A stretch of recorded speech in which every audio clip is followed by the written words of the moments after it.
Good morning, children. Today we will study the lesson Medieval India, the Delhi Sultanate, Part 1. In this lesson, we will study about the foundation of the Delhi Sultanate and political history of the slave dynasty, the Qutub Minar, main features of the Qutub Minar, and Alauddin Khilji. Okay, children, so let us begin. Foundation of the Delhi Sultanate and the political history of the slave dynasty. As already studied in the last lesson, the medieval period in history is referred to indicate a stage in the development of civilization.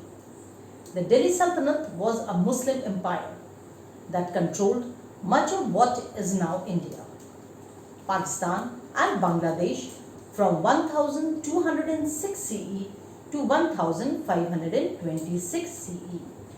After the death of Muhammad Ghori, Qutbuddin Aibak, a Turkish slave, declared himself the Sultan of Delhi.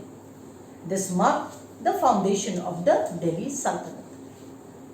The period between AD 1206 and AD 1526 in Indian history is known as the period of the Sultan rulers.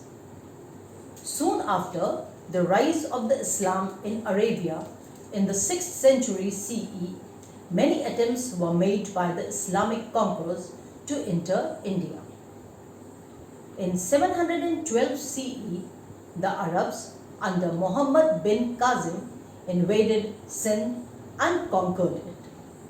In the 11th and 12th century CE, the Muslims under Muhammad Ghaznavi and Muhammad Ghori invaded India and succeeded in establishing a Muslim empire in his country. He appointed a number of his slaves as officers.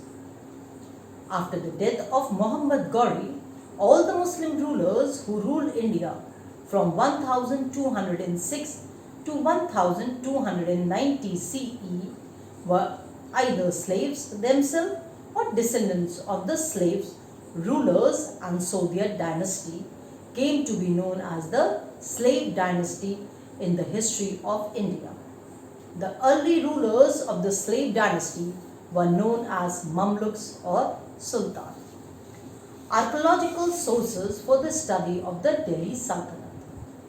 Qutub Minar. Qutub Minar, which stands in Mehrauli at Delhi, was built by Qutbuddin Aibak and Iltutmish. This minar has become world famous for its great height and architectural design. Its construction was started by Qutbuddin Aibak in 1192 CE and was dedicated to the Sufi saint Qutbuddin Bakhtiyar Kaki. The structure was completed by Iltutmish in 1220 CE. The purpose behind the construction of the minar was to help Muezzin Mullah to give azan or the calls for prayers. Main features of the Qutub Minar.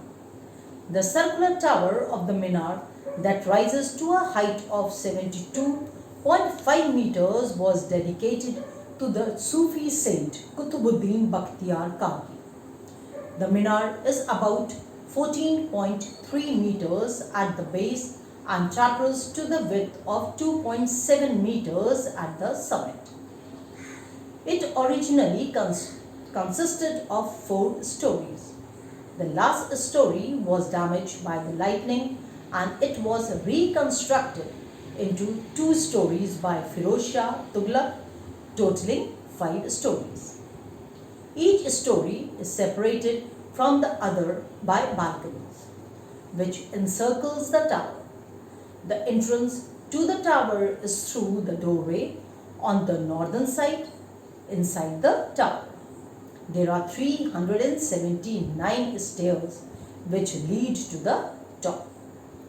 The minar is divided by several decorative bands of Quranic verses and balconies supported by characteristic Islamic decorations.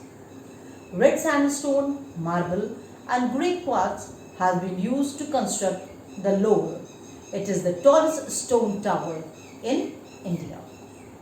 Alauddin Khilji, 1296 to 1316 CE. The greatest king of the Khilji dynasty was Alauddin Khilji, whose real name was Juna Khan. He was a great military commander and an able administrator. He even contemplated conquering the whole world and becoming another Alexander. The main opponent of Khiljis were the Mongols. They tried to put a lot of pressure and attack the Indian soil several times. To restrict the invasions of Mongols, Alauddin adopted blood and iron policy of Balban. He constructed protecting walls and around Delhi and repaired the forts in the way of Mongols and posted strong military forces around these forts. He conquered Rajput kingdoms of Malwa, Mewar, Marwar and Ranthambore and defeated Rajput kings. His campaign in the south were carried on by his commander Malik Kafur.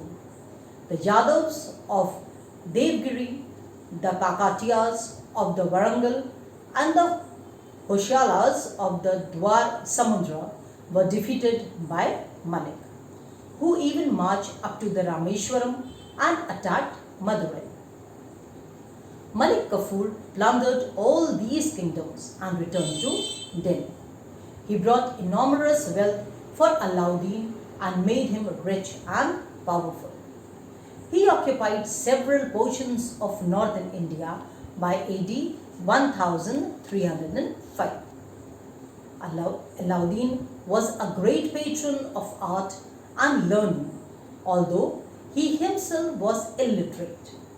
He had some great patrons like Amir Khusro and Mir Hassan Dehli.